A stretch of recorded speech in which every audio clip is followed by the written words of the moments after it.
Hey, welcome to PUFFCAST. My guest is Benn Wintle, the inspiring young director of his totally improvised short film, Black and White. We discuss his unconventional approach to filmmaking and the importance of finding your forte. We also talk about the impact of gaming in film, AI's rapid evolution, and digital's desperate quest to emulate celluloid, but it never will be film. Again, we delve into failed film festivals and the waste of time and money by incompetent corporations due to the accessibility of overly user-friendly technology. Ben is an enthusiastic budding young director finding his place as a modern storyteller. And with the guidance of his influences and support of his peers, I think he's heading in the right direction. Enjoy the conversation and support the channel. Thanks for listening. Catch you on the next one. Ciao for now.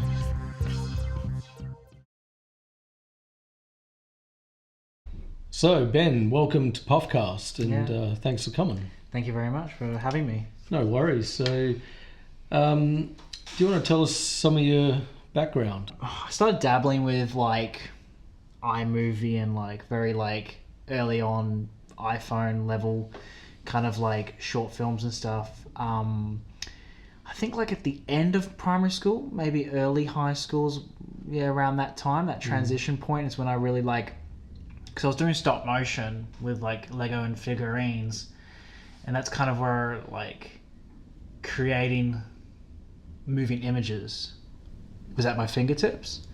So it kind of spiraled from there, and then by high school I just was obsessed with doing like the media course and making films and doing all that stuff inside and outside of high school, and then realizing that it can be a career, I obviously went to tertiary education for it, and found that Murdoch University was it seemed to tick all the boxes for me. Sure. For what I wanted to learn and know.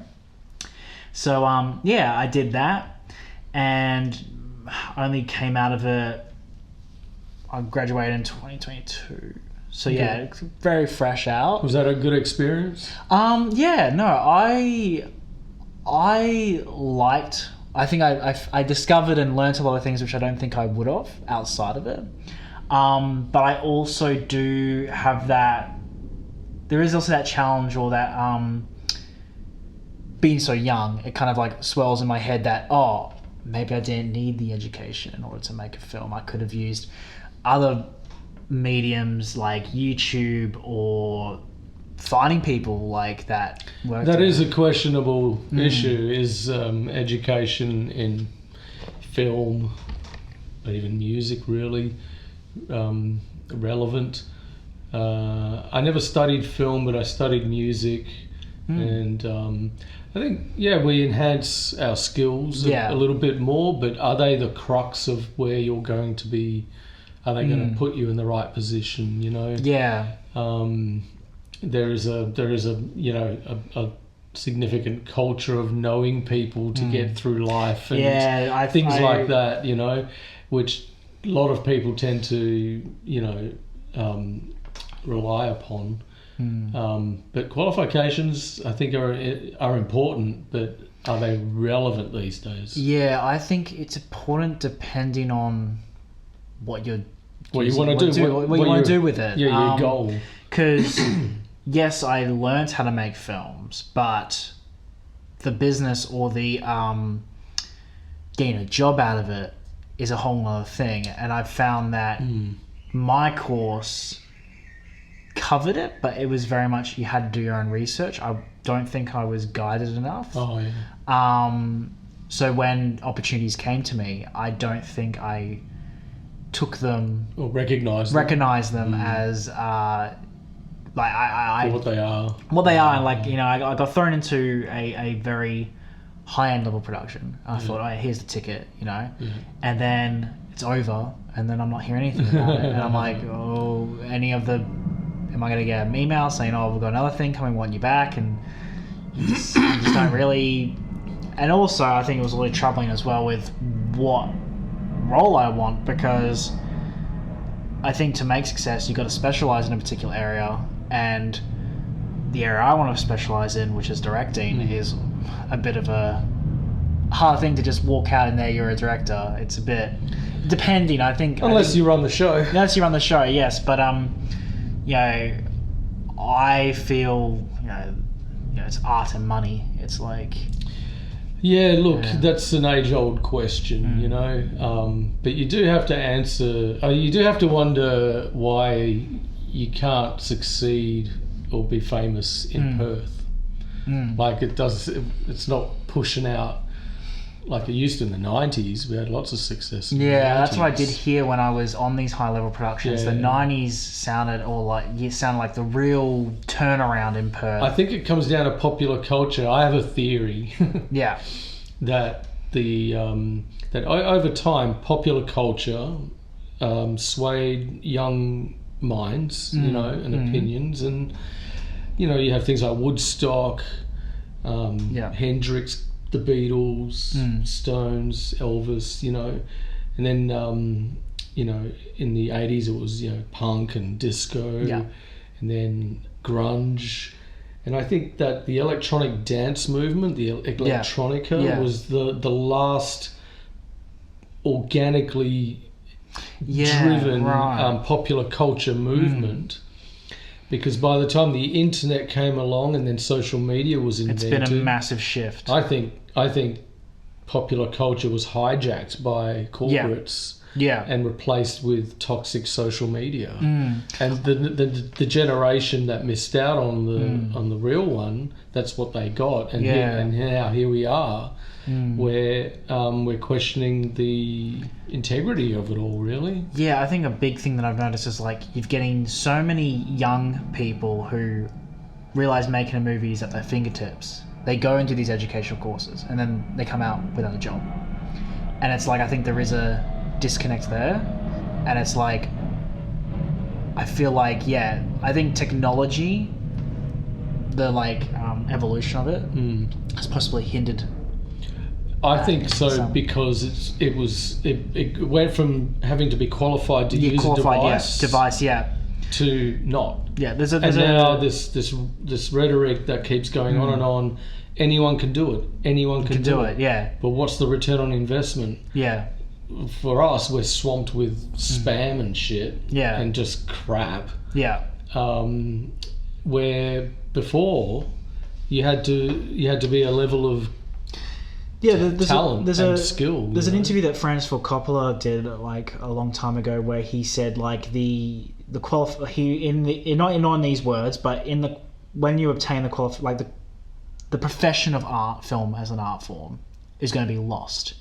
And you know, he's explained that with all these visual like video cameras and stuff, like someone's daughter, 6-year-old daughter, is going to make a beautiful movie on like a little phone or a video camera, and you know, it's going to be like, oh, look at this, like it's wonderful, and then they're like, that's pretty much like the start of that is going to spiral into this like the professionalism of filmmaking is going to be dissolved and anyone can do it.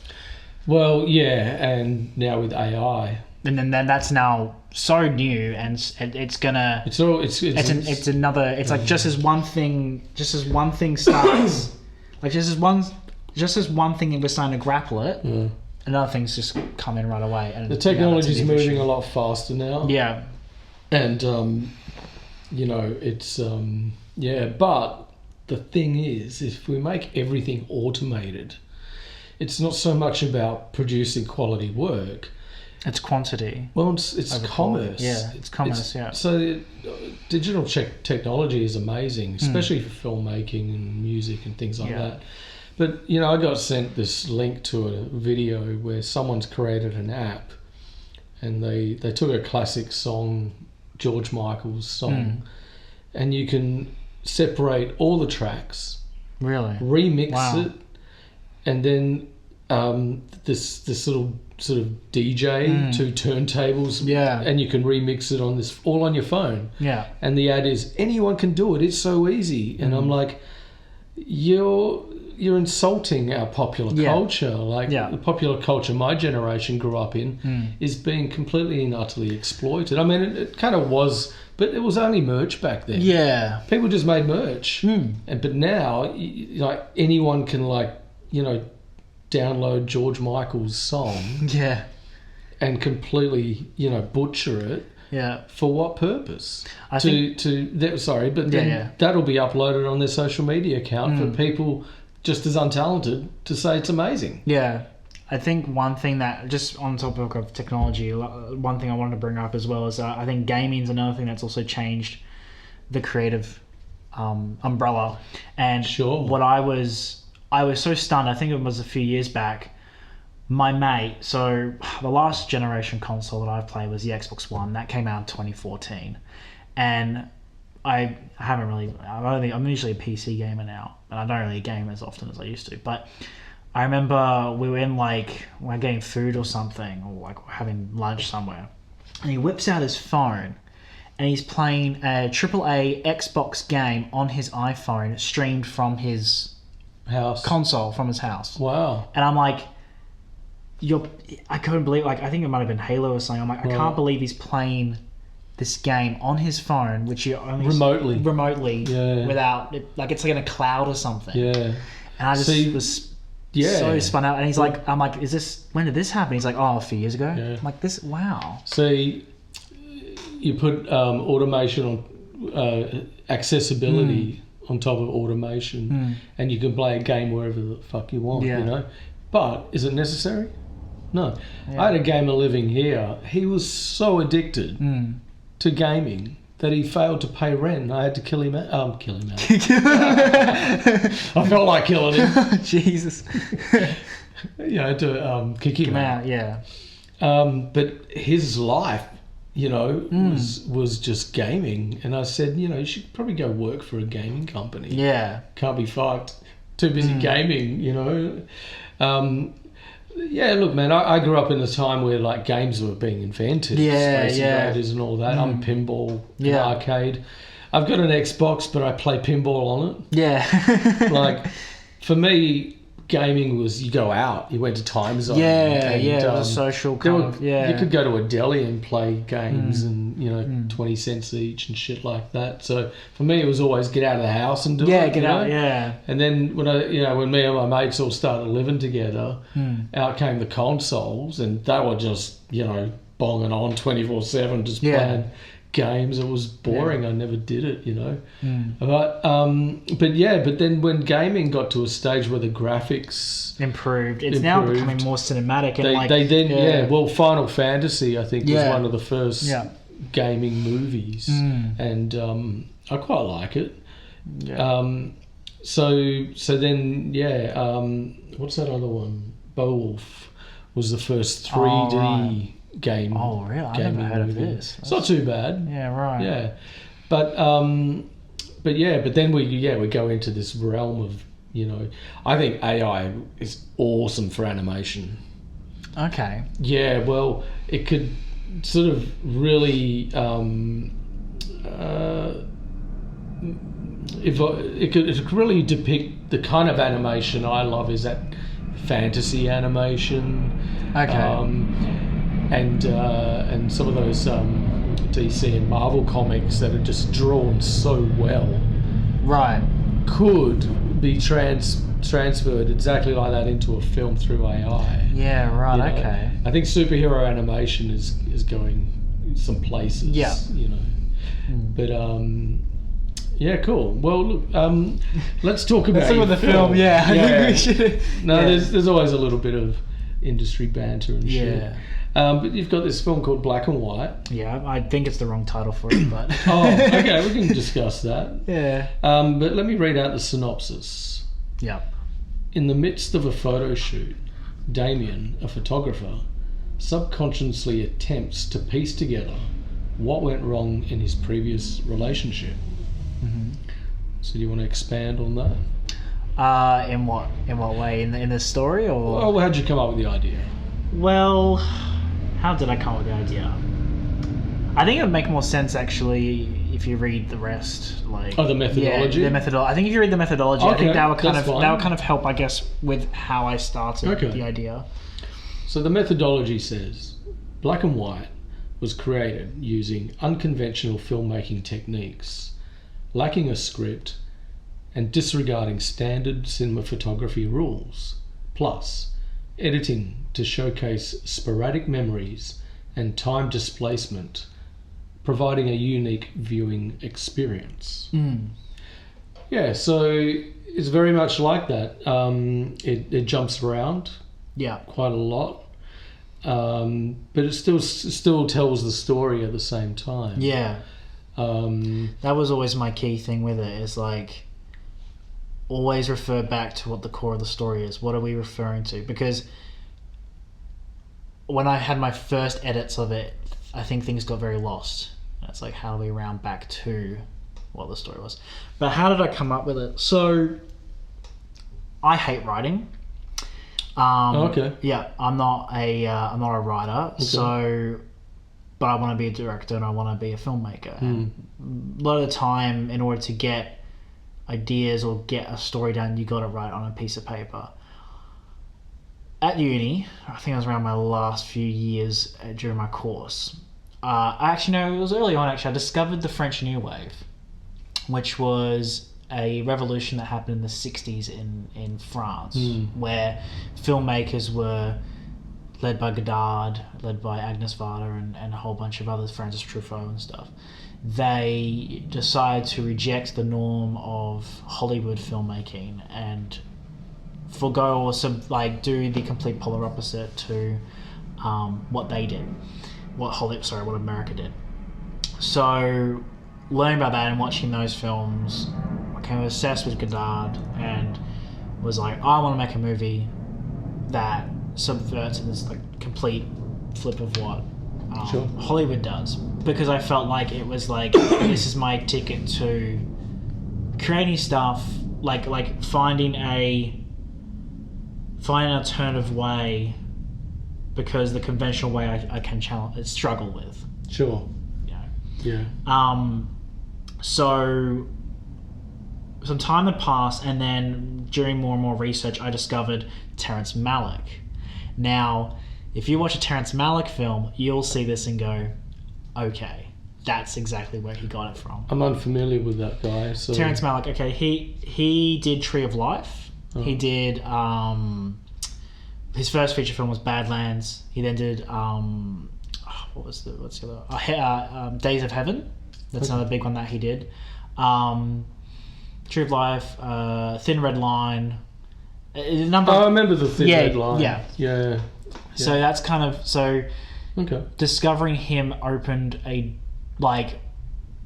me realize, like seeing him, I'm like, someone's done, because I had this idea. I remember talking to other people in my course and stuff, going, I really want to film without a script. I really want to do something that's so no one's ever thought of before. And then they were like, you're mad. And then eventually when I discovered Terrence Malick, I'm like, there's my evidence. Someone's done it. Oh. A big name director in Hollywood has actually done what it is I want to attempt to do. Yeah, right. Find that story though to do was a challenge. Recently I've looked into Wong Kar-wai and I've discovered that he pretty much builds his scripts during the production. So that was a later thing that I could have actually done, but I only discovered it after making the film. Do you ever see Coffee and Cigarettes by... No, I haven't. Jim Jarmusch? No. It's one of my top 10 of all time.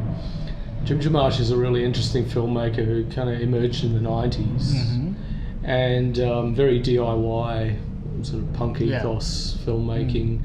But over the sort of 30, 20 years or whatever that he was making films, he was shooting these little scenes with his stars on the side for another project called Coffee and Cigarettes. Right. And over the span of the years, he accumulated enough of these little scenes To make an entire film. Yeah, right. And it's in black and white. Yeah, cool. And it's got all these great stars in it. Oh, wow. Yeah. That's really cool. I'm going to look this Coffee up and later. cigarettes. Coffee and cigarettes. Okay, I'll So look this up later. the ingenuity of that idea that you're sort of discreetly making the parts of another film for some time down the track, and then when he thought, well, I've got no scripts, I've got nothing, but I've got this, and then released it. It's brilliant. That's kind of sort of similar to what Wong Kar-wai did with. And it wasn't written either. It's all improvisation. Oh yeah, right. Yeah. See, that's what I was aiming for as well. Is like letting the actors kind of like run it and kind of like do what they feel like. But sure, I think directing your friends is different to directing an actor. So it's like they don't have the what's it called?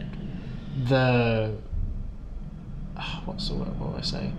I don't want to bash them because they did do a great job in the film, but they don't have commitment. The commitment's wrong word. I think they just don't have the haven't done enough. Like they don't have the experience of acting to kind of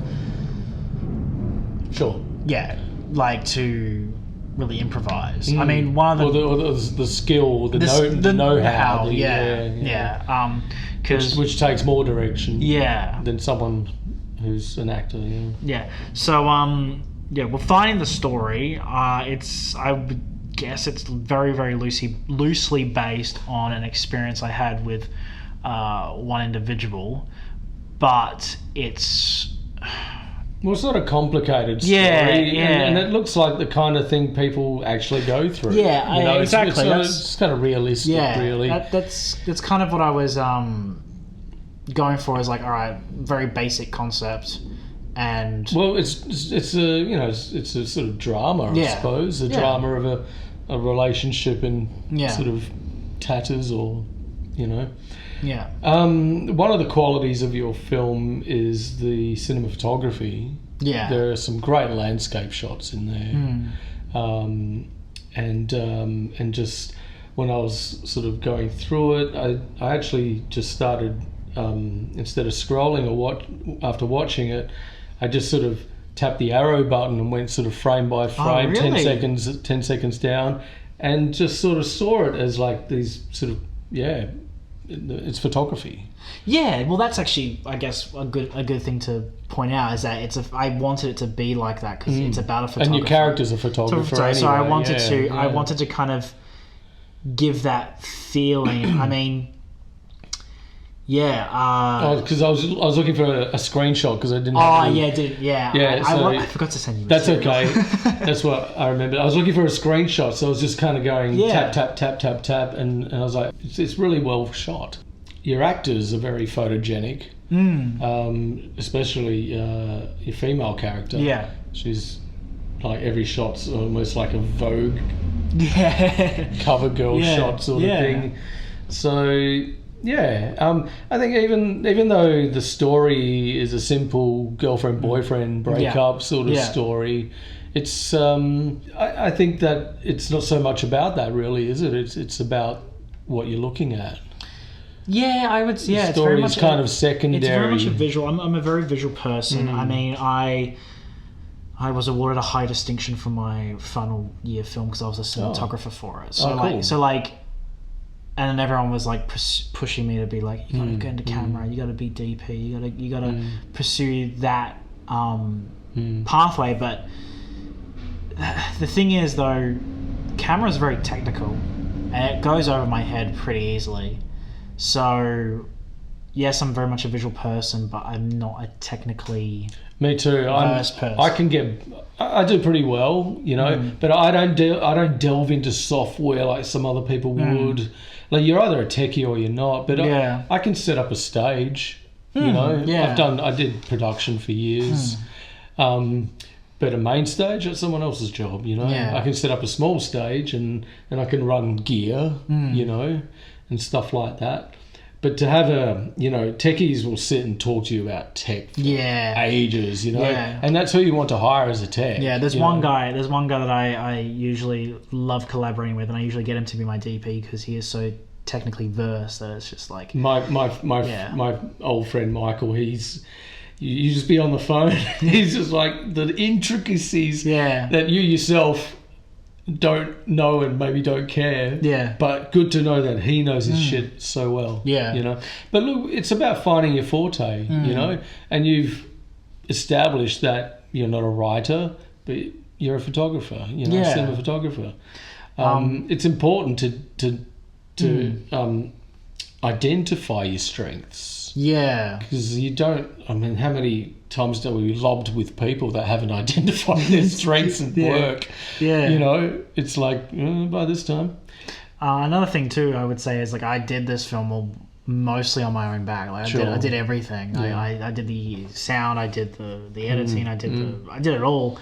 And I think it was... I've always wanted to return to this style, but I think I'd want to return to it with a crew, because I think a film is a collaborative effort. Sure. And I think that I would have really liked having people to cover areas which I was not so versed in, that I guess the product could have been better, in my personal opinion. Yeah, look, at the end of the day, it depends what you want to achieve, and... but also, just to quickly bring up, is like, when I would mention this idea to people, they thought I was mad. So it's about having that, if you're going to have a team, having that team that actually believes in it. Sure, yeah. So that's another thing. I've been in bands for a long time. Yeah. Same thing. You got to have a good crew, you know. Where was your film shot? I deliberately wanted to shoot my film up in Ledge Point and Lancelin, because that is my childhood holiday destination. Oh, okay. And my grandfather's house is up there, so I wanted to shoot there. I wanted to shoot the streets, because it's most of the time up in that area it is devoid of empty. There's no one around, and I wanted to utilize that because there's the freedom, there's the space, there's no need for permits. It's just you go anywhere, and also I wanted it to be empty so we could focus on the characters. Yeah. I wanted to focus on them. No distractions. Purely follow them, have them interact with the environment and no one else. So that was my aim. Okay. Some of it was shot in Perth locally. One mansion house, and then that was a contact, and then just parks. And how long was the shoot? How long did it take to make? Oh, well, here's another important note, because I think you'd find this interesting, talking about the whole industry. The film, I didn't really have a reason to make it, first of all, but then when the Perth Now Film Festival competition came about, it was for that free entry. All of it was centered around, okay, we're making, like, this is for up and comers in Perth, sure. Perth scene, like, you know, keeping it local. So I'm like, all right, well, this is my opportunity to kind of break in a bit, show myself a bit more, and make it for this. So I made it for the Perth Now Film Festival. So that was due, I think it was due in December of last year. Yeah, December of last year. So I shot it from, I think I was doing pre-production since, since August. And then slowly developed, and I think I was shooting in like October, November. No, I think maybe it was more so October I was shooting, and then November was editing. Yeah, it feels like a while ago now, but I was shooting. It was about a month's period of shooting, I'd say. All right, cool. And then it was like a month's editing, and I'd say the editing was just the most strenuous part of the project. Oh, really? Yeah, because you don't have a script, you got nothing. You got to build it. Got to build it, and a lot of the story was actually quite different, and I can dive into that if you want to hear that, because it was very interesting. Because like I even start. I think you could see it in some of the shots where it's got like very ultraviolet lighting and very like, and even her out in the desert areas, like it's very like surreal. And I had this idea of her almost being like from another world or something that's like a different entity. And I was playing with this idea, and I even had another character in which I removed, but almost as if she was sent here to torment the photographer in a way. But I decided to scrap that and make it more grounded and play with the surrealist element to be more of a in his mind more of a just kind of like a reflection type thing, and not necessarily more metaphorical rather than an actual element, which is what I was intending at first. Sounds like you were going to really complicate very complicated things, Great idea. How am I going to pull it off? So I decided to remove that element pretty early on. And simplifying ideas. Yeah, simplifying the idea for something that's quite, for, I would say, a mainstream audience, incomprehensible. Yeah. Cool. So I submitted it to the festival, and obviously it didn't get in. Because this is another... There's plenty of them, mate. Yeah, and this... the thing that really annoyed me about Perth now, which I didn't realise until there was a voting process afterwards where it showed like the 25 films that were chosen, is that they opened it to the country. So they're advertising for Perth now, Perth-centred WA, and it's open to all. So there are films from Victoria, films from Sydney with A-list actors and all sorts. And I thought this is for. And how much money did they have to give away? I think it was $75,000. Oh my god! Yeah. I don't want to hear these stories anymore. Well, this is a subject that has been brought up in the last 3 interviews. Yeah. Okay. The film festival. Yeah, because I don't know where this film is going to go. Because I've submitted to a few. I've tried to submit to festivals which are more. It's also I do have my gripes with the movie. And I do feel when I saw Puff, when I saw this, I thought this could be a place for it. Yeah. Yeah, so that's what Puff is. Yeah. It's just for people without budgets who have a cool story to tell and go out and do it, Yeah. It's about, ingenuity and just good storytelling, really. Yeah. But an independent platform that's free to enter, and you don't win anything. Yeah, that's but but I want Puff to do what we're doing now, is talk about the methodology on the technical side of things, instead of this ongoing conversation about how to be famous with your film, I do feel like in Perth there's a scene that I wanted to dabble into, which is very experimentation, very out there stuff, which is what I was kind of exposed to at uni, that I wanted to really explore that, but the success in it is just not here. It's not. There's something about Perth that prevents people from succeeding. I think the place is kind of stitched up, to be honest with you. But it doesn't mean it's impossible. I mean, I'm always re-strategizing, and I'm re-strategizing again now. Tell me about your actors. All right. How did you come about finding them? Well, my mate Callum, who is the lead male in it, I've known him since primary school. Yeah, him and I are very, very close mates. So, and he'd always done a bit of drama. He'd always enjoyed that. Like, he's always been quite a very performative person, I find. Okay.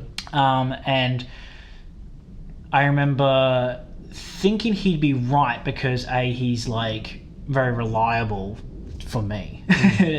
Dependability is an important trait. Yeah. So he's very reliable. I would almost consider him a muse in a way for me, because he did act in another film that I have made, and he just knew what I wanted, and he just did it. And I mean, to the best of his ability. And so there was a good chemistry between the actors. And I mean, the female was through a connection, and I think she was quite reliable as well, and she did what was asked. Like, she seemed pretty natural. Yeah, there wasn't the thing. Yeah, the thing with the female character is that she had to have a presence and have an aura, and I think Pema was the right choice for that. I think so too, because she kind of has a sad look about her. Yeah. In that way, where it's kind of borderline. It could be borderline sad, or could it be borderline just neutral? Yeah. You know, unsure. I wanted it to be a bit ambiguous. Yeah. And he's mainly hidden behind his pilot glasses. Yeah, that's another thing too. The glasses was a strong thing for my male characters. The glasses is like he's hiding behind it. Hiding behind something, that sort of metaphor. And that's what the camera is as well, when the camera's held to his face and stuff. But and she has this kind of vintage 80s kind of look about her. Yeah, the hair, I really short dig that. hair and the hat and that kind of thing. It made me think of kind of goth girls back in the day. Yeah. You know, that kind of thing. So I think it was like perfect cast, really. Yeah. A lot of people say the casting was good. A lot of people I know say it's their favorite work of mine. Oh, okay. Which it's interesting because I don't know, I guess because like I'm so, you know, you're so connected to your art and you can kind of just see like all the flaws, you see all the imperfections, so you're just like, I could have fixed that, I could have done that if I changed this and that. It's like, I actually, reflecting back on it. if I'm not so much, film too, but when I record songs and stuff, I put a human element, a flawed human element in. If something just happens and it's flawed, I leave it in. Not unless it really compromises the work, but. I was hoping for accidents in this movie. Yeah, well, happy accidents. Yeah, you know, that's what I was hoping for. Like, especially, I don't want to spoil stuff, but there is a sequence where an object falls off a character, right? And that was naturally happened. I'm like, I've got to get it, got to capture that. You know. I mean, that even happens in the most legendary of films. You know. Let's talk about your influences. So. Okay. Yeah. Well, I did state early on that Terrence Malick was a key. Oh yes, that's right. Yeah, was a key influence. I think that mostly in the cinematography. What are some of the influences that aren't so obscure that people can connect to? Well, I mean, I'd say Clothing with Godard, but it's like the Breathless Parrot LeFaux kind of outfits, but. What made an impact growing up? For me, I mean, very different to this. I mean, I grew up with Star Wars and grew up with Alien and Predator and like Indiana Jones, and all the Jurassic Park movies were a number one on my childhood list, and I grew up with all that. And then, you know, when I got a bit older, you know, Quentin Tarantino, Pulp Fiction, and all the more like Terminator and more like hardcore stuff, and then I just think like, and then I'd also say the superhero stuff came in around my upbringing. Yeah, it would have. You know, I was a huge fan of Iron Man. I was a big I'd say Iron Man because I think he's more layered than most of the others. But Iron Man 2 was interesting. Here's the thing with Iron Man 2. I really like it. It's a movie with a message. I really like it. And not many people do. The way that the Mandarin was. Oh no, that's Iron Man 3. Oh, Iron Man 2 is with Whiplash and. Whiplash. Mickey Rourke. Yeah, Mickey Rourke. Yeah, that's right. Yeah. No, the third one sticks with me most. I don't really like the third one too much. I think the climate at the time. The climate at the time it works, but I think for me personally, I like a trilogy that stays consistent. Like I think of the Dark Knight trilogy is very consistent, and that's like number one as well on my list. But the fact that, you know, that Iron Man is literally an arms dealer. Yeah, he's an arms dealer, he's a drug, an alcoholic. Like it kind of, I really liked that. Yeah, and I think they kind of made it into a more realistic situation. Yeah, and that's right.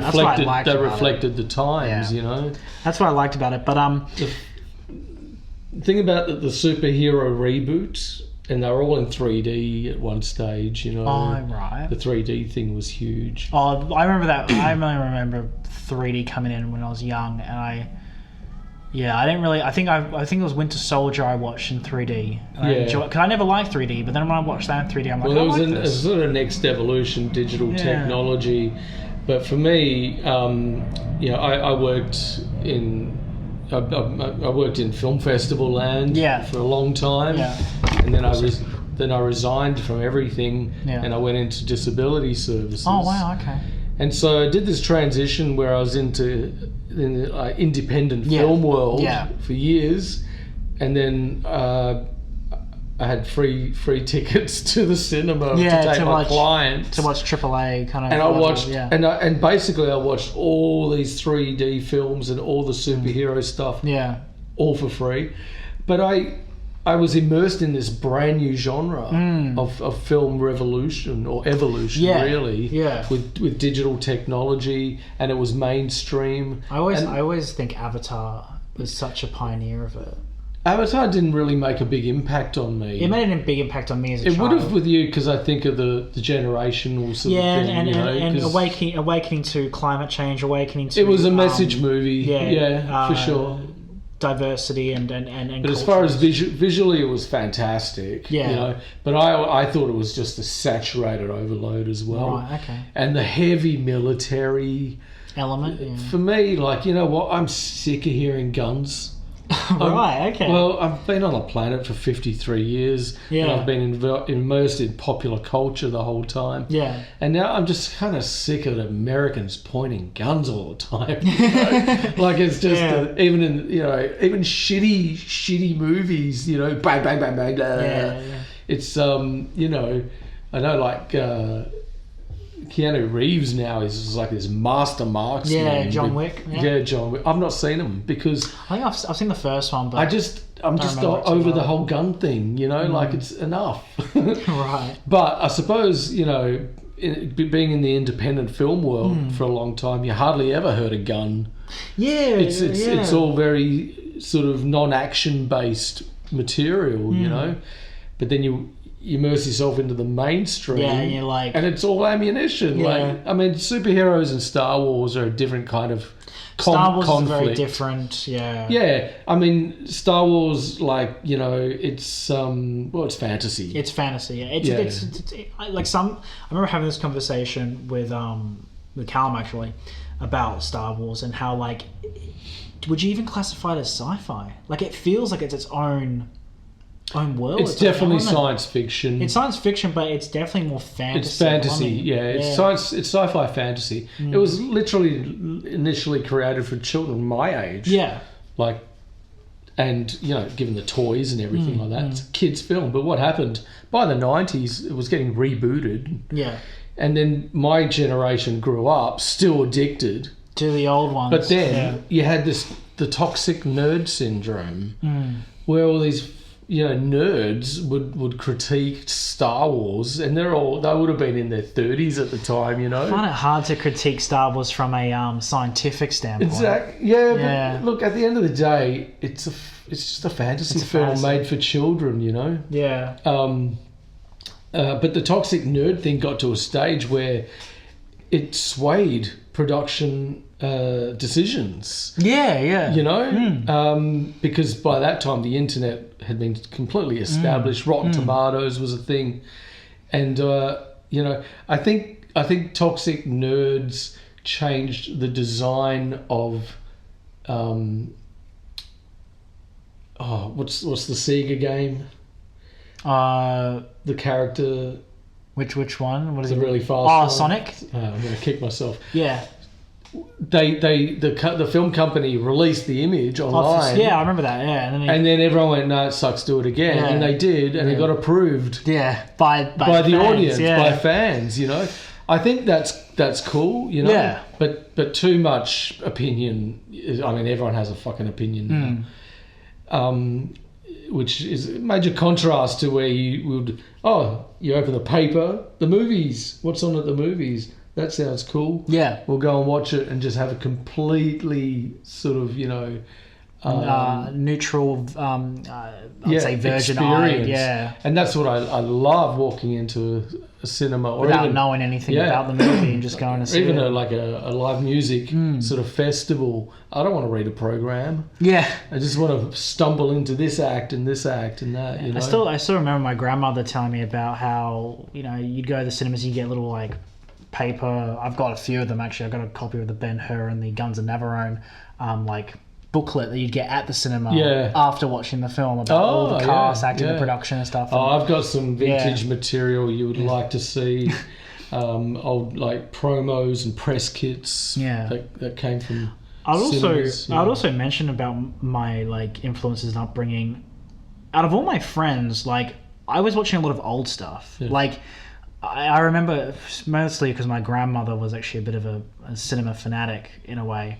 You know, I was watching like really vintage old like 60s, 40s even like films now and then. Like my grandma would ring me and go, "Oh, there's a rerun of this film I watched when I was a kid. You should watch it." I'd, you know, go on TV and I'd watch it. Yeah, so yeah. I was wow. even prior to uni, I was exposing myself to different periods of film history that you know, not many others that in my circle were exposing themselves to. Yeah. Okay, there was a big saturation on the superhero stuff that we were all addicted to, and you know, I think I might have been like the one only who was part of that, but also I did have an interest in what came before. Sure. And then obviously once I went to uni, you know, you're just open to it. You just everything's flooding in, and you know, I'm discovering experimentation and stuff. So nowadays, like when people mention, "Oh, what's your favorite film directors?" I go, you know, Terrence Malick, Jean-Luc Godard. Robert Eggers is a modern one that I really like. Okay. And then Andrei Tarkovsky. Like I was exposed to foreign stuff, and that really changed the way I saw cinema in like variety. Yeah. Like and taking influence from all different walks around, you know.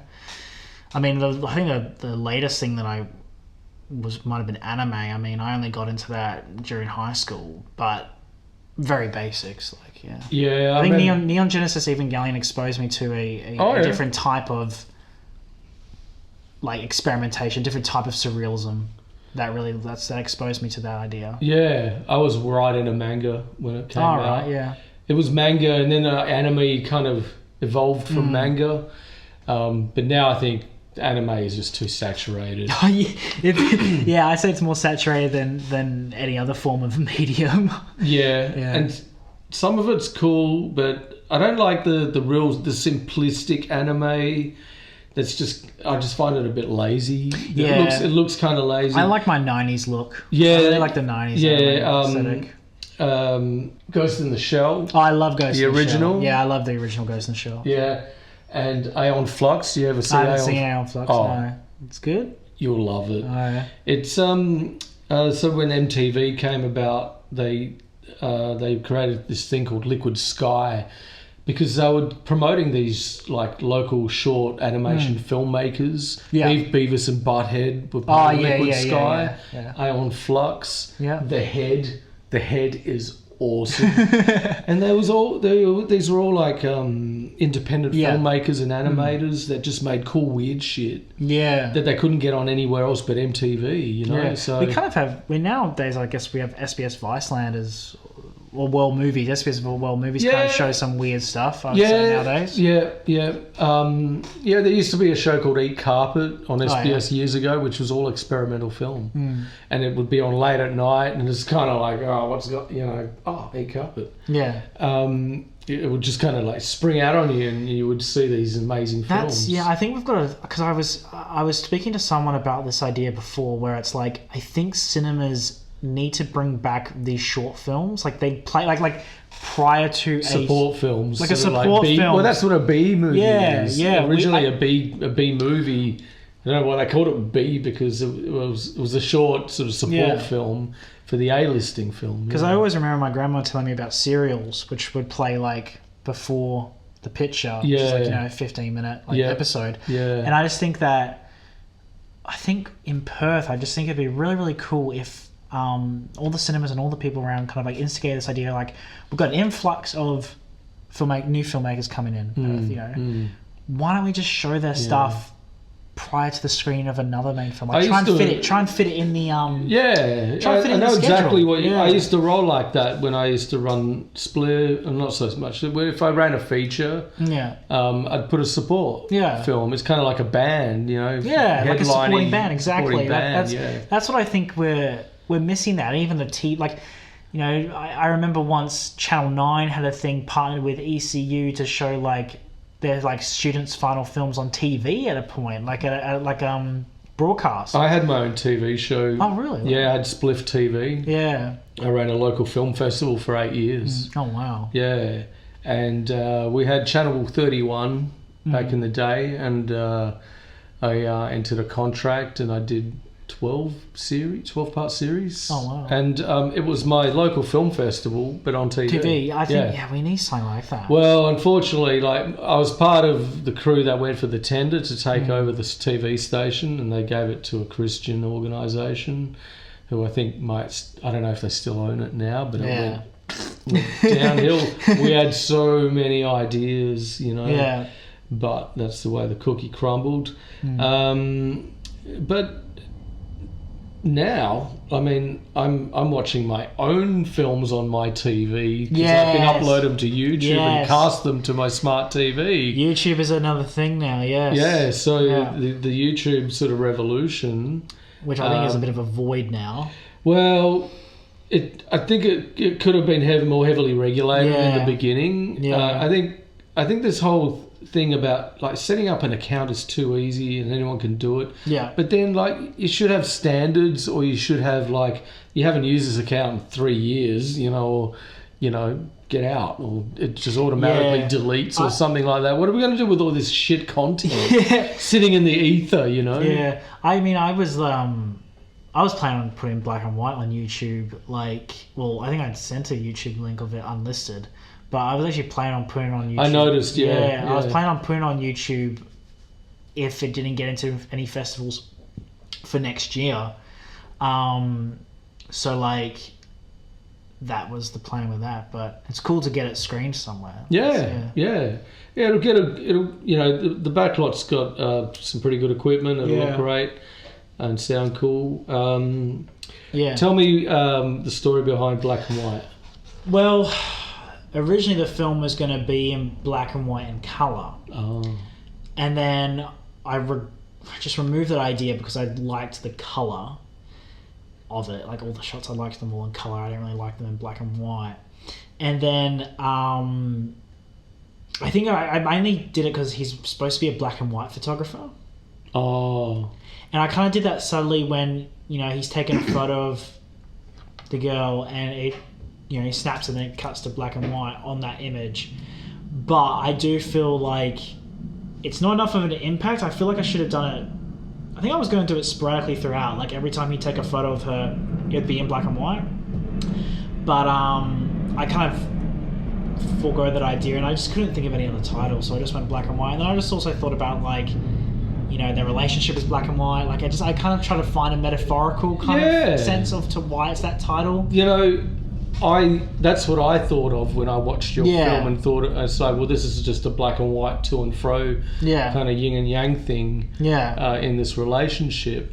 I didn't put it down to any kind of film grade or anything. Or, you know, but I think it works in colour because of the landscape shots. It does. And the photography. It needs to be in colour. And I reckon that digital black and white doesn't have the same. It doesn't have the same effect. It doesn't have the same. So here's the thing: that digital film will always aspire to be as close to celluloid, but it never will. That's why I always like, if you're gonna make a film and you want it to look like it's on film, you got to shoot it on film. You shoot film. Yeah. But now you've got these. I really can't stand this emulation film grain filter. Yeah.